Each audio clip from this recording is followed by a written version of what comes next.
সারা মাসে গিয়ে শুধু ডাল ভাত খাও? আমাদের আমিষের প্রয়োজন, আমাদের ভিটামিনের প্রয়োজন, আমাদের বাসা ভাড়া, এই 27,000 টাকা দেবো শুধু খাবারের জন্য। আমরা যদি একটা বাসায় থাকি, ন্যূনতম ভাড়া কত আছে?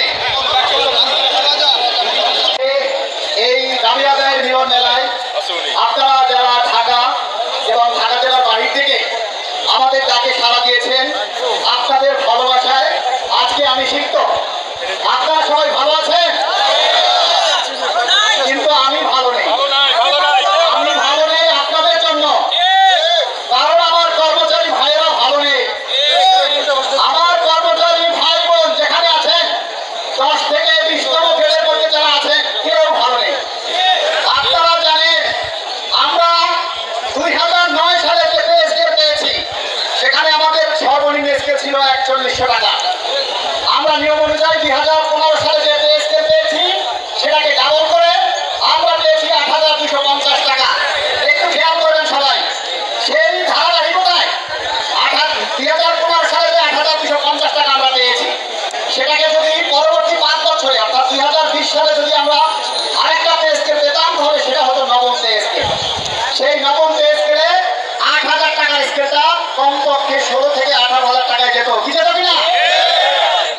2025 সালে যদি সেই নিয়ম অনুযায়ী আমরা আরেকটা পে স্কেল পেতাম, তাহলে 16,000 টাকার স্কেলটা আজকে কোথায় যেত? 36-33,000 টাকায় যেত। কিন্তু আমরা এই 10 বছরে 2টা স্কেল থেকে আমরা বঞ্চিত। আজকে দেখেন, একজন রিক্সাওয়ালা আজকে যে ভাড়া নিবে সেটা আজকের মূল্যে। আজকে একজন বাস ড্রাইভার, সিএনজি ড্রাইভার যে ভাড়া নিবে, এই যে মেট্রো রেলে ভাড়া নিচ্ছে, সেটা আজকের দাম অনুযায়ী।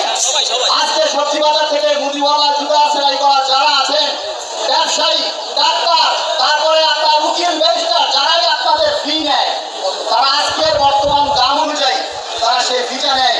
এটা কিন্তু ঠিক আছে কিনা?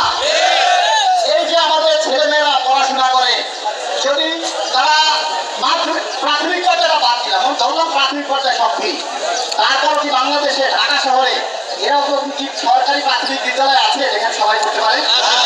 তাদেরকে কিন্ডারগার্টেনে পড়তে হয়। মাধ্যমিক পর্যায়ে সরকারি স্কুল নেই, হাতে গোনা কয়েকটা, সেখানে আমাদের ছেলে মেয়েদেরকে পড়তে হয়। যদি 2 ছেলে মেয়ে পড়াশোনা করে, তাহলে তাদের 1500 করে 3,000 টাকা শুধু স্কুলের বেতন দিতে হয়। ওই কাগজ কলম খাতা, স্কুলে আসা যাওয়ার ভাড়া, টিফিন বাবদ আরো যে খরচা রয়েছে, সেগুলি আমরা বাদ দিলাম। আজকে আমরা 2025 সালের এই যে নবম পে স্কেলে এসে আমরা সর্বনিম্ন 35,000 টাকা দাবি করেছি। কেন? তার যুক্তিকতা হলো, বিগত 10 বছরে আমরা 2টা পে স্কেল থেকে আমরা বঞ্চিত। এই 2টা